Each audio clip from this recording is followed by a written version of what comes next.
raw and unscripted. KSU. Quick, tactical conversations from the heart of the powersports industry. In this business, time is torque. So hit the ignition, twist the throttle, and let's fire it up. Mark Sheffield, episode 18. We had a few episodes out of order there, a couple interviews. We just got back from AIM Expo. You just got back from TMDA, a lot of travel. We had a lot to talk about today, I think. A lot of good things. How were your travels? Good, successful trips? Yeah, good. So no plane crashes. I wasn't the first person on the scene of any accident. So always nice to get back home. And it's a win. Pretty cool. I went shopping this morning. I bought some frozen food. And I just left it in the back of the car because it's staying frozen. So sometime later today, I'm going to go get it out of there. But I think it's colder outside than it is in my freezer. So maybe I'll leave it out there for a bit. But I like the cold weather, so I'm all good with it. 72 degrees and sunny here. So that sounds horrible. Let's start the pod clock. Let's start with, I guess, the interviews that we did at AIM Expo. A lot. Like As 6 hours worth? A lot of interviews. We're going to release those over the course of the next several weeks. We might release two episodes in a week. Might be in replace of one of our normal episodes. We'll figure it out as we go, and we're just going to release them as we record them. Just keep it easy. So look out for those. A lot of really good, interesting conversations. A lot of up-and-coming companies in the industry. A lot of really good conversations. So look out for those. But where do we want to start today? Do we want to start with, I saw your post on our Q4 metrics, what we released to the industry as all of our culmination of all of our dealers on the variable operations, sales, and F&I, and then also the fixed operations department. You want to start there and share some metrics there and figure out what's going on in the industry and what your thoughts are?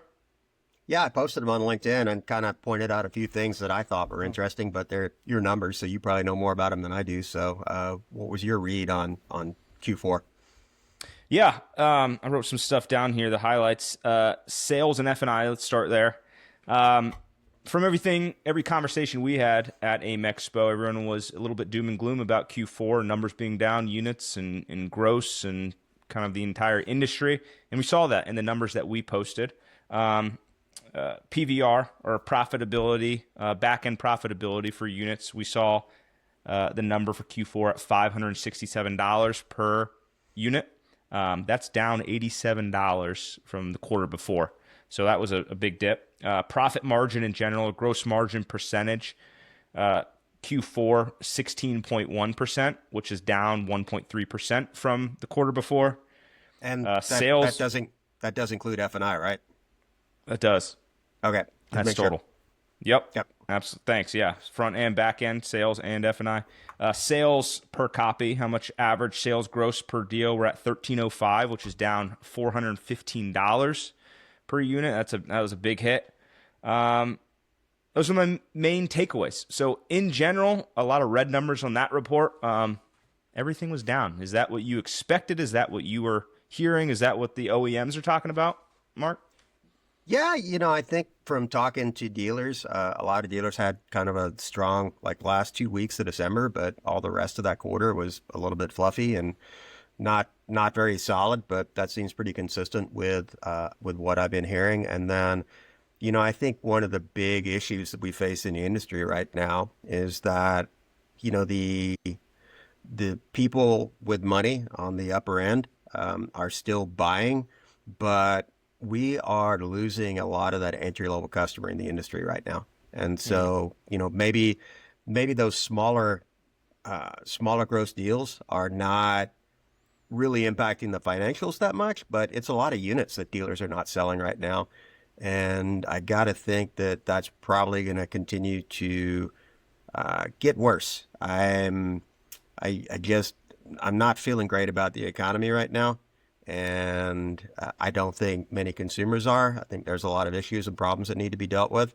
And I think until we kind of get all that in the rearview mirror, that the business is going to be tough.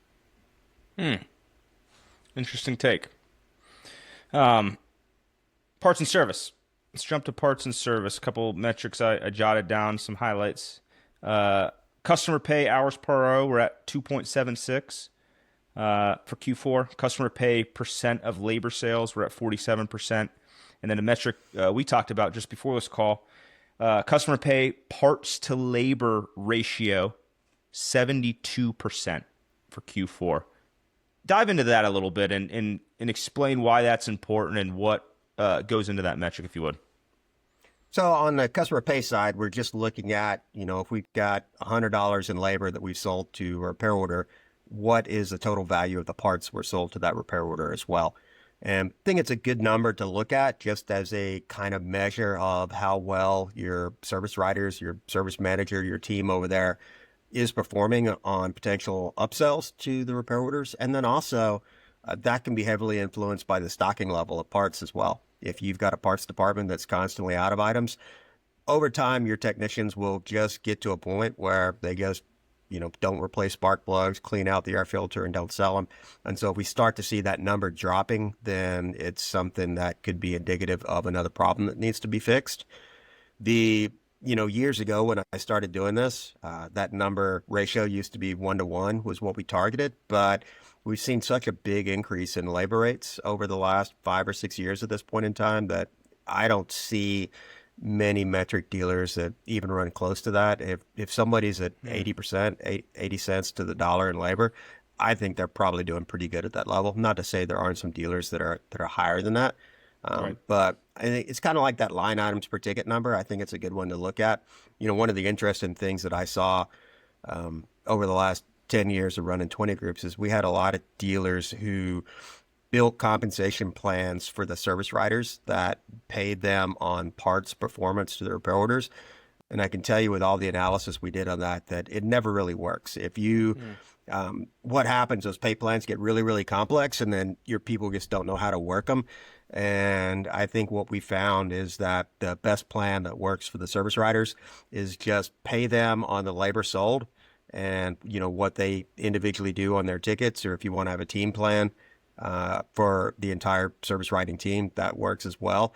But just pay them on labor. And if you do all the other things that surround service, you got good part selection and a good support team, then that parts number will move along with it. So there's no real need to compensate on it.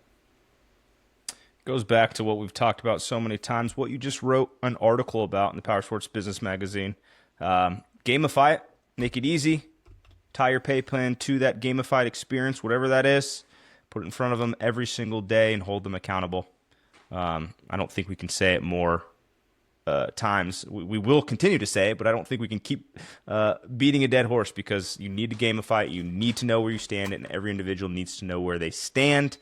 And more importantly, the missed opportunity or what they could attain if they were to, an if-then analysis. I love to put in an if-then analysis of, hey, we're midway through the month. Here's where you're going to finish the month if you were to continue on this pace. But if you were to do X, Y, and Z, you're going to finish at X, Y, and Z. I think those exercises continually on the sales and F&I side especially, but as well as the parts and service department, are extremely valuable.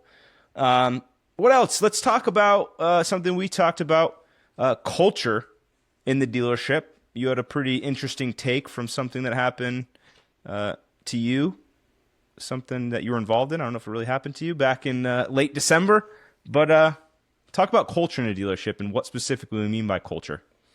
Yeah, I don't do much consulting anymore, but I had a friend of mine has got operation, big multi-rooftop, and dealing with some culture problems, dealing with some people problems, and asked me to go in and spend a few days at his operation, which I did. And while I was there, I essentially interviewed every manager that he had and just tried to get a handle on, who was in the right seat, who wasn't, and maybe where the chess pieces needed to be moved around the board.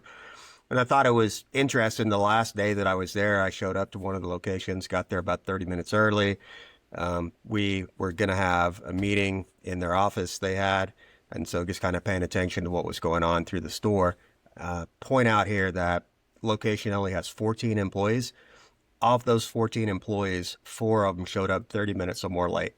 And if I'd been the GM, I probably would have lost my mind. Not the GM. I still came close to losing my mind. I don't know how that ever came to be acceptable. I come in, left high school, joined the military, and one of the things once you get to your unit is formation in the morning, formation in the afternoon, and there's not a don't be late. It's a don't be late or there will be hell to pay. And my uh, my 4 years in the military, I don't think I was late to a formation once in that 4 years. Just didn't happen. It just wasn't something that happened in the military, and I carried that over into the civilian side of the world with me. And I'm kind of odd. I don't use an alarm clock. I just get up when I need to get up and do what I need to do. And for my all my time at the dealership, I mean, I was probably late a couple of times in 20 years. I thought it was really funny. I mean, there's a lot of things that exist in the military world that don't exist in the civilian world. But a buddy of mine, his unit at Fort Hood, if you were late to a formation, then for the next week you had to carry around a full size alarm clock with you everywhere that you went. So That's great. and yeah, it was.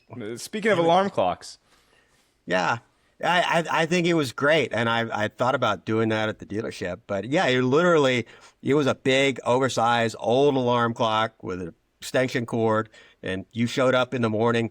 When you went on a PT run, the guy who was late, he had to carry the alarm clock with him. So you That's had it great. with your PT. You showed up at formation. You were there all day. You carried this thing around with you, whatever you had to do. And that wasn't my unit, but I don't think that there's a lot of people who were ever late more than once at that unit. So it just, Sure. and again, it's the military. It just doesn't happen. But you kind of go to the civilian world and you can't get away with all that fun stuff like that. But maybe it's something that this dealership should do. But I So just, I do don't. you think that's a big problem in the industry? Like, do you think most dealers deal with those issues with their employees? I think that it happens, but the reality is that if you've got a team who's working together and one person is late, they're not just failing themselves, they're failing the team. They're letting Sure. everybody else down because there's a job that's got to be done, and now it either doesn't get done or everybody else has got to do it. And so I just think that, to have 14 employees and to have one employee late, maybe once or twice a week. Somebody's got a kid who gets sick or, flat tire on the car or something like that. Excuse me. I get it that occasionally it's going to happen, but four employees in one day, that to me was just like either there's an extreme lack of leadership in that operation or the culture is just horribly broken, one of the two. And I don't know what we didn't really talk about it, but what are your thoughts? And I know you've got a small team of 6 people, and probably a lot of people work late and remote. So I guess in the 21st century, showing up late to work is popping into a Zoom meeting 5 minutes after it started. But if you had somebody at your operation that was consistently late to meetings or showing up to the office, what would you do? Yeah, it starts with leadership first and foremost. It starts from the top, right? If the leaders are doing it, which I don't know that organization that you were in or that dealership, if the leaders are doing it, then they think it's okay, or the employees think it's okay for them to probably do it as well. Managers, if their managers are doing it. But I think you need to address it. I think, like you said, things happen as long as at my team, people are proactive and saying, hey, I'm going to be a few minutes late. So sorry, my kids are in sick. I have to take my kid to the doctor, whatever it is. Be proactive in explaining why. If that happens every single day, there needs to be a conversation that happens. But yeah, after probably the second time of, not giving a heads up, there needs to be a conversation had from management down to that employee. And then after that, if it keeps happening, I think you can address it and, cut the head off the snake. I don't know if that means direct termination immediately, but I would give some chances. I think we're in if it's a good employee, someone that is a valuable asset to your team, it needs to be an open dialogue from the management and say, hey, what's going on? How can we work with you? Do we need to change up your schedule, your hours, if it's a dealership context? But it needs to be addressed. I don't think 4 people in one single day, like you said, it's probably leadership. Something's lacking there, which has driven that culture to be what it is today. That's how I would address it. I would address it immediately, personally. So, Yeah, we had when I was GM back at Woods, we had monthly meetings every first Saturday of every month, and I stood by the front door, watched the clock, and at 8:30 I locked the door. And you were on time or you were late. And if you were late, you just sat out the window and looked through to see what was happening and hoped the meeting was going to end at some point in time. And there weren't that many people who were late. I remember one time I had a guy who was late who got really pissed off, and he quit later that day because I wouldn't let him come into the meeting. But you know what the standard was? I mean, we reminded everybody the day before. We sent out an email. We told them don't be late. And, I guess there's two levels to that too. You bring it up. I mean, there's being late, and then there's being late without even saying anything, which is kind of another level of rudeness that I don't think is acceptable in the industry. And I think it's also kind of one of those things that, it's, have you heard of that concept about that they use in policing called the broken windows? No. Never. So in policing, there's a concept called broken windows, and it's, if you've got a kid who's 11 or 12 years old who breaks a window, should they really get in trouble for it or not? And the concept is that if you don't do anything, then that's kind of a starting that, okay, I got away with breaking windows, now I going to steal a radio out of something, or, now I broke window, I'm going to get into the house and steal something from this person. It's kind of like, it's that small incremental step that I think if you don't get in front of it before, while it's still kind of in that very early stage, that it's just, okay, well, it's okay to be late to work. It's okay to take a long lunch. It's okay to leave 15 minutes early because my manager's not paying attention. I think it's just kind of that starting point that I think owners and GMs and dealers need to get in front of. And if they don't, then, that's problematic. And I just think that those employees being late is very indicative of culture problems that need to be addressed. Yeah, absolutely agree. It's, instill these, values into your organization. From day one, every employee should know the values and, of the organization, doing business with integrity, being on time, doing things as a team, those type of things. Everyone should know that. And if they don't know that, I think you have a culture problem. So if you're saying if a dealer needs some secret shopping that hits you up, you love to do that, don't you? No, not anymore. I'm out of that game. We're out of time, too. Anything else? Anything else we need to talk about, discuss? Any Markisms you want to leave us with? No, I did a quick poll last week just to kind of see what people wanted out of the podcast. And, there was early days. I had a few people reach out to me and said, hey, we really like the short format because I can listen to that, while I'm on the toilet or whatever they were doing, driving to work if you had a 5 or 6 minute drive. But also had people reach out and said, hey, can you do some longer stuff? And so I think we're going to try to find that middle ground between, some shorter kind of, here's one metric we want to talk about today, and also some longer kind of episodes where we dig in a little bit further into one or two topics. So can't tell you that you always need to set aside 15 minutes to listen to these, because sometimes it might be less, sometimes it might be more, but we appreciate everybody who has supported us up to this point. Yeah. Let's dig into a little bit of the why behind some of these metrics too. Obviously, we see all these metrics. I'm constantly posting metrics, but let's dig into the why. Why is it important? Why is it important to your organization? I think it's a great idea. Let us know what else you want to hear. What else we want to hear from metric-wise, industry events, any interviews, anybody that maybe wants to be on to be interviewed. Love to hear from you. Drop it in the comments or hit Mark up on his cell phone. He answers first time every time. So thanks again. We'll see you next time. Appreciate you riding with us on Raw and Unscripted. KSU. We'll be back next week with more ways to rev up your dealership success. Until next time, keep the throttle wide open. Wide open.